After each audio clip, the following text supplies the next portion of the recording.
You ever watch a movie and it leaves you feeling grimy? Or maybe you have a conversation with someone and it rubs you the wrong way. I watched a movie recently that left me with a pit in my stomach.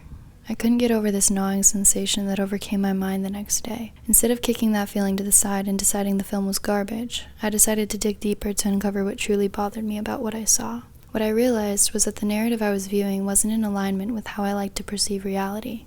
It shook me. I have this concept of myself, this inner narrative I use to define my experience of reality. In yoga, this is called asmita, or the stories we tell ourselves in place of self-knowledge. Asmita is defined by our likes and dislikes, or raga and devesha. While holding a narrative can feel comforting, it places limits on our experiences. When I saw the movie, I was attached to my own personal narrative, which limited me from seeing the value in what I was experiencing in the present moment. What I later realized was that every narrative we're presented with is open to interpretation. Every experience, relationship, or encounter I find myself in is not inherently good or bad. These are just labels of my own limiting constructs placed to confirm my personal narrative. In watching this movie, I had two options. I could take what I saw at face value and write it off as no good, or I could deconstruct my preconceived notions of good and bad. I chose to proceed with the latter. In doing so, I grew a greater appreciation for the film and a deeper understanding of myself. I think that a yoga practice can be perceived in the same way.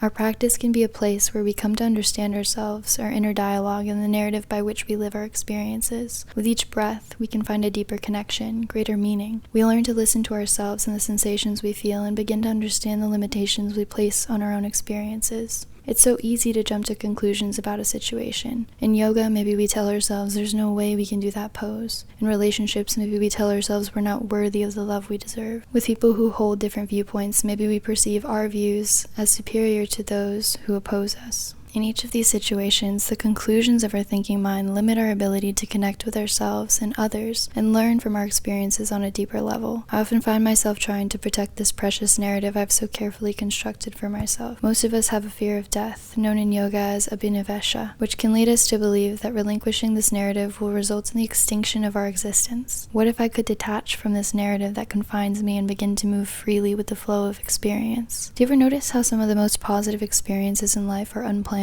Or how some of our most engaging and meaningful connections arrive in our lives randomly? We naturally delve into these experiences with a sense of openness, and it isn't until the moments that follow them that we begin to define or attach a secondary meaning or desire to them. This attachment only leads to suffering. The moment we attach an expectation or an outcome to a particular situation is the moment we revoke ourselves of what is and fall into the illusion or fantasy of what we desire. Detachment from an outcome comes from a deep understanding of our own emotions and the realization that they are the only thing we can control. The Bhagavad Gita states that you have a right to perform your prescribed duty, but you are not entitled to the fruits of action. Never consider yourself the cause of the results of your activities, and never be attached to not doing your duty. Only those who act without being attached to the fruits of his action, but as a matter of performing his duty, can attain the supreme. We cannot control our outcomes. We cannot play God in our experiences. The more we choose to believe this fantasy, the further from reality we find ourselves, and the more disappointment and dissatisfaction we feel. The more I come to understand that I am not the I whom I've convinced myself of being, the more I open myself up to the potential that lies within the present moment. When I let go of attachment and move towards self-knowledge, the steps I take moving forward open doors to opportunities I may have previously never considered. I can connect more authentically with myself, my experiences, and those around me. I don't know about y'all, but I'm not an expert at anything, nor do I want to be. What I do know is that I want to live a life dedicated to learning, experiencing, and growing. If you take anything from this, I hope you can question what it is that you believe makes you, you. Is it something outside of yourself? Is it who you are to other people? Is it the accomplishments you've achieved? Who would you be if you let it all go?